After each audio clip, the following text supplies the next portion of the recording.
ओम शांति। सुनते हैं प्यारे बाबा की 20 जनवरी की मुरली से दिल में छपने वाली गहराई की बातें। आज की मुरली में शिव बाबा ने कहा कि बच्चे,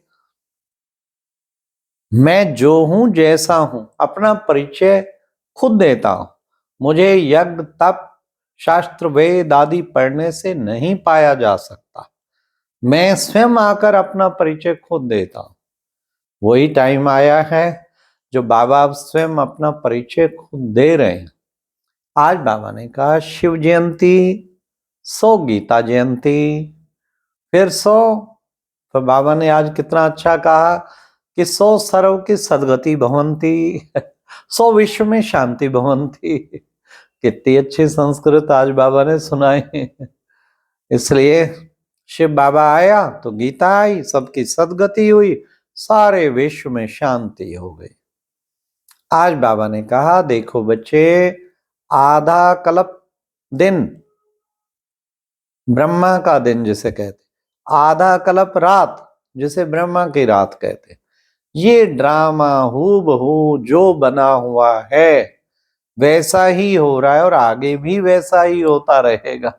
तो ड्रामा के पट्टे पे अटल रहना चाहिए, इसमें कोई हेर फेर हो नहीं सकती। फिर प्यारे बाबा ने आज सर्विस पे बहुत जोर दिया। बच्चों को अपनी हड्डियां सर्विस में लगा देनी चाहिए। अरे कल्याणकारी बाप का बच्चा बनके अगर कल्याण नहीं किया तो क्या किया? बताओ भाई, क्या किया? इसलिए कल्याण करना चाहिए। पहले तो जो अपना कल्याण नहीं कर सकते वो औरों का कल्याण क्या करेंगे? इसलिए बच्चों को सबका कल्याण करना है, साहूकार गरीब सबका कल्याण। हाँ, बाबा ने कहा गरीब ज्यादा उठाएंगे, साहूकारों को तो फुर्सत ही नहीं है। इसलिए बच्चों को सबका कल्याण करने का युक्ति रचनी है। फिर बाबा ने आज कहा कि बच्चे निमंत्रण कार्ड छपाओ। क्या? आओ तुम्हें समझाएं क्या? कौड़ी तुल्य पतित से कैसे हीरे तुल्य पावन बने, आओ तुम्हें समझाएं। तो उन्हें बहुत खुशी होगी, वो दौड़े आएंगे कि वाह, कौड़ी तुल्य पतित से और हीरे तुल्य पावन कैसे बने, वो युक्ति बता रहे हैं। भाई चलो जाकर समझे। फिर बाबा ने आज बच्चों को कहा कि बच्चे, एक दो को सावधान कर, बच्चों को उन्नति को पाते रहना है। एक दो को सावधान करो। हाँ, एक दो को अटेंशन खिंचाते रहो श्रीमत की, उसी से उन्नति होगी। फिर बाबा ने कहा बाबा अच्छी अच्छी टॉपिक देते हैं तो बच्चों को विचार सागर मंथन करना चाहिए। बच्चे विचार सागर मंथन ही ना करें तो बुद्धि कैसे खुलेगी? फिर कैसे फिर औरों की सर्विस करेंगे? बाबा ने कहा औरों की सर्विस करेंगे, हाँ, तभी तो उच्च पद पाएंगे। खाना पीना सोना ये कोई सर्विस हुई? जाके दास दासियां बनेंगे। बाबा ने कहा दास दासियां बनेंगे फिर तो। इसलिए बच्चों को देखना चाहिए, अपने को जांच करनी चाहिए कि हम फलाने जो अनन्य रतन है उन जैसी सर्विस करते हैं, महारथी जो है उन जैसी सर्विस करते हैं। अपनी जांच करनी चाहिए, चेकिंग करनी चाहिए। तो बाबा ने आज कहा कि बच्चे, तुम याद के द्वारा सारे विश्व को पवित्र बना देते हो। आपके वाइब्रेशन सारे विश्व को, तत्वों को भी पवित्र बना देते। इस याद के वाइब्रेशन के द्वारा इतना बड़ा कार्य कर। बाबा ने कहा तुम हो बाबा के सच्चे सच्चे पंडित।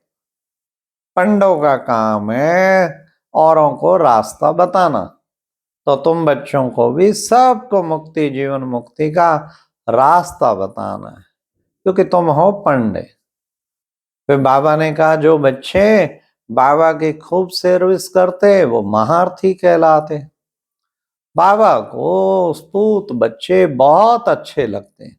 खुशबूदार स्पूत बच्चे को देखकर बाबा खुश होता है। तुम बच्चों को तो दैवी गुण भी धारण करने हैं, अपने अंदर ज्यादा से ज्यादा दैवी गुणों की धारणा करनी है। फिर बाबा ने आज खास कहा कि बच्चे देखो, तुम्हें घड़ी घड़ी बुद्धि से शिव बाबा को याद करना चाहिए। बुद्धि इधर उधर जाएगी, बहुत भटकाएगी। अरे फिर बाबा को याद करना है। याद से तुम्हारा बहुत फायदा हो जाएगा। याद से तो फायदा होता ही है। सबसे बड़ा फायदा बाबा ने आज बताया, याद से ही तुम्हारे विक्रम विनाश होंगे। जन्म जन्मांतर के किए हुए पाप और पापों का कितना बड़ा बोझा किससे उतरेगा? याद से। याद से ही तुम्हारे विक्रम विनाश होंगे। फिर बाबा ने कहा, तुम बच्चों को भोजन करते भी बाबा को याद करना चाहिए। फिर बच्चे क्या होगा, तुम्हारे भोजन में बड़ी ताकत आ जाएगी, तुम्हारे में भी बहुत ताकत आ जाएगी। हाँ, अगर तुम याद में भोजन बनाओ तो बहुत ताकत आएगी। फिर बाबा ने कहा, टेव डालनी चाहिए बाप की याद में भोजन करने की। फिर तो टेव पड़ गई ना, भोजन खाते रहेंगे और बाबा के गुण गाते रहेंगे, बाबा को याद करते रहेंगे। इसलिए बाबा ने कहा टेव डालनी चाहिए याद में भोजन करने की। तो फिर बाबा ने कहा कि देखो बच्चे, तुम्हें शुरू शुरू में कितने साक्षात्कार हुए, बच्चे अंत में फिर बाबा बहुत साक्षात्कार कराएगा। शुरू में साक्षात्कार हुए, अंत में फिर साक्षात्कार बहुत कराएगा। सब देखते रहेंगे। मिरवा मौत मलू का शिकार, उनका तो वो होगा, बेचारे आफत में होंगे, और तुम तो बाबा की याद में बड़ा मस्ती में रहेंगे। इसलिए बच्चों को अभ्यास डालना। बाबा ने कहा, बाबा आके ज्ञान की गीता सुनाते, इस ज्ञान की गीता से तुम्हें 21 जन्मों की बादशाही मिलती, 21 जन्मों का वर्षा मिलता, 63 जन्म फिर भक्ति की गीता सुनते आते हो। अभी बाबा सुनाता है तुम्हें ज्ञान की गीता। फिर बाबा ने कहा, त्रिमूर्ति परम पिता परमात्मा, वो हमारा टीचर भी है, वो हमारा सतगुरु भी है।